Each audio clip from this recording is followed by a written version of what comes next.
Assalamualaikum warahmatullahi wabarakatuh. Alhamdulillahirabbil alamin. Assalatu wassalamu ala asrofil anbiya wal mursalin sayyidina wa maulana Muhammadin wa ala alihi wa sahbihi ajma'in. Amma ba'd. Rabbi shrah li sadri wa yassir li amri wa hlul 'uqdatam min lisani yafqahu qawli. Baik, pada kesempatan ini saya akan mempresentasikan, yaitu memberikan pelajaran terkait modul ajar pendidikan agama Islam dan budi pekerti di SMP Negeri 7 Bojonegoro, yaitu pada judul Sholat Gerhana, Sholat Istisqa, dan Sholat Jenazah pada bab 4 kelas 8. Baik, tujuan pembelajaran yang pertama adalah peserta didik dapat menjelaskan pengertian sholat gerhana dan sholat istisqa beserta ketentuan dan tata cara pelaksanaannya dengan benar, menjalankan ketentuan agama sesuai syariat serta memiliki rasa ingin tahu yang tinggi. Yang kedua, peserta didik dapat menjelaskan pengertian sholat jenazah beserta ketentuan dan tata cara pelaksanaannya dengan benar, menjalankan ketentuan agama sesuai syariat serta memiliki rasa ingin tahu yang tinggi. Yang ketiga, peserta didik dapat menemukan sikap penuh harap kepada Allah Subhanahu wa taala dan kepedulian sosial dalam taat dalam sholat gerhana, istisqa, dan sholat jenazah. Dengan baik, memiliki sikap penuh harap kepada Allah Subhanahu wa taala serta peduli terhadap sesama. Yang keempat, peserta didik dapat mempraktikkan sholat gerhana, istisqa, dan sholat jenazah sesuai dengan ketentuan dengan benar, menjalankan ketentuan agama sesuai syariat, serta memiliki sikap disiplin. Sholat gerhana. Pengertian sholat gerhana adalah sholat dua gerhana disebut sholat khusufain, yakni sholat yang dilakukan ketika ada gerhana matahari atau bulan. Sholat pada sholat gerhana bulan disebut sholat khusuf, sedangkan sholat saat gerhana matahari disebut sholat kusuf. Sholat gerhana adalah sholat yang dikerjakan dengan tata cara tertentu karena terjadinya gerhana matahari atau gerhana bulan. Hukum sholat gerhana. Hukumnya adalah sunnah muakkad.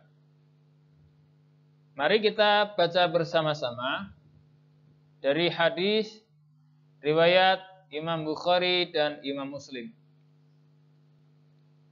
An Aisyah radhiyallahu anha, qala Rasulullah sallallahu alaihi wasallam, inna syamsa wal qamara ayatani min ayatillah la yankhasifani li mauti ahadin wala li hayatih fa idza ra'aitum dzalik fad'ullaha wa kabbiru wa sallu wa tasaddaqu.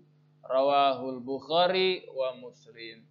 Artinya, sesungguhnya matahari dan bulan itu merupakan dua tanda dari tanda-tanda kekuasaan Allah. Gerhana tidak terjadi karena kematian seseorang dan tidak juga karena kehidupan seseorang. Jika kalian melihat hal tersebut, maka hendaklah kalian berdoa kepada Allah Subhanahu wa taala dengan bertakbir dan kerjakanlah salat dan bersedekahlah. Kemudian ketentuan salat gerhana. Yang pertama, waktu salat gerhana dilaksanakan saat gerhana berlangsung. Yang kedua, salat gerhana dikerjakan secara berjamaah. Yang ketiga, dilakukan sebanyak 2 rakaat. Setiap rakaat melakukan 2 kali ruku dan 2 kali sujud. Yang keempat, bacaan surah Al-Fatihah dikeraskan pada saat sholat gerhana bulan dan dilirihkan pada saat gerhana matahari.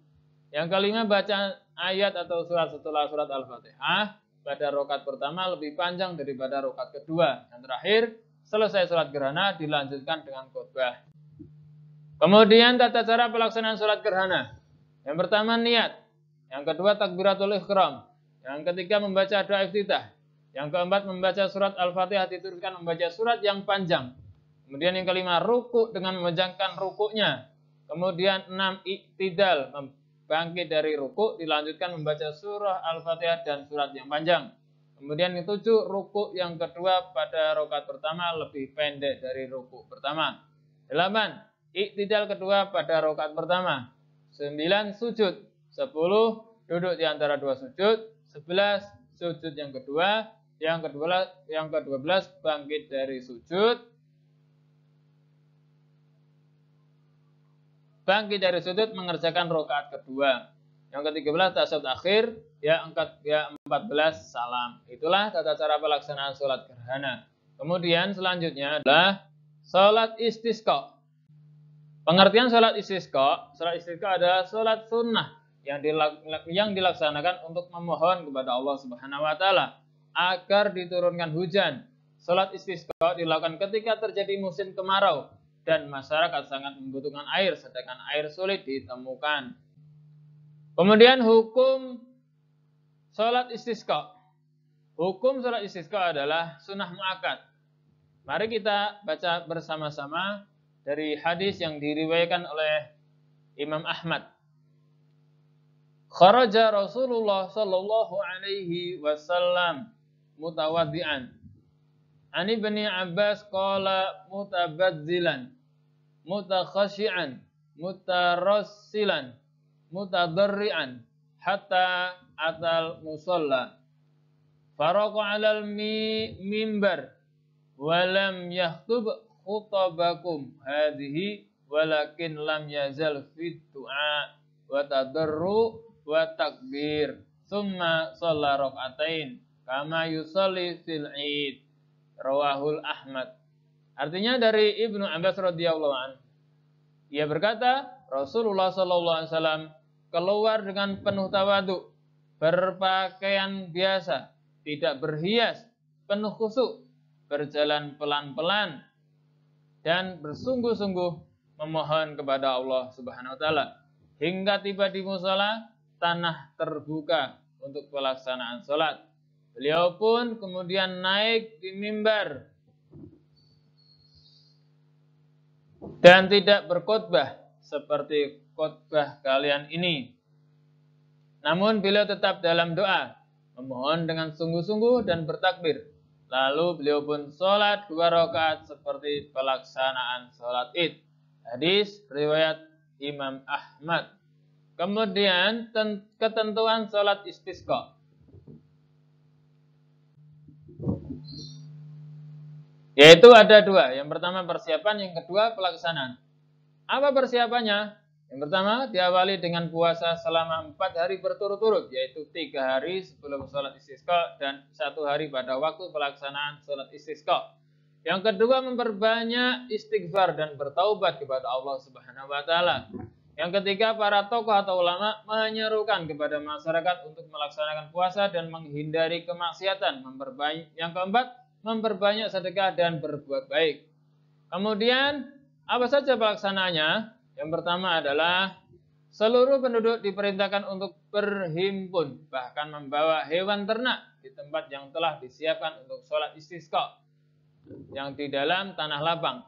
Kemudian yang kedua, penduduk sebaiknya menggunakan pakaian yang sederhana, tidak berhias dan tidak pula menggunakan wewangian.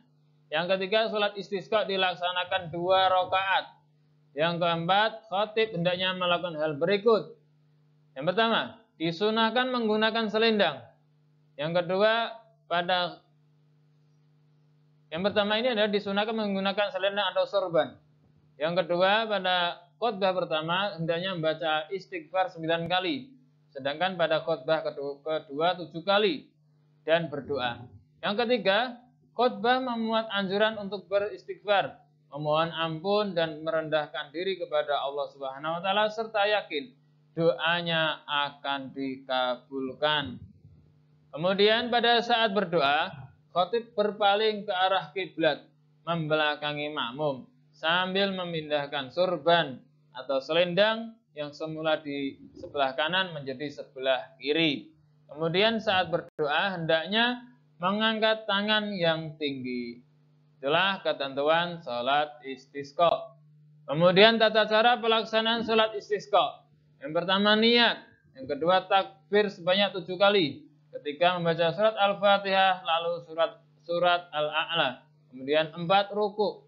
Iktidal sujud, duduk di antara dua sujud, sujud bangun dari sujud. Kemudian kelima bangkit untuk rakaat kedua. Yang keenam takbir sebanyak 5 kali. Ketujuh membaca surah Al-Fatihah lalu surat Al-Ghasyiyah. 8 ruku, iktidal sujud, duduk di antara dua sujud, sujud bangun dari sujud mengucapkan tasyahud dan salam.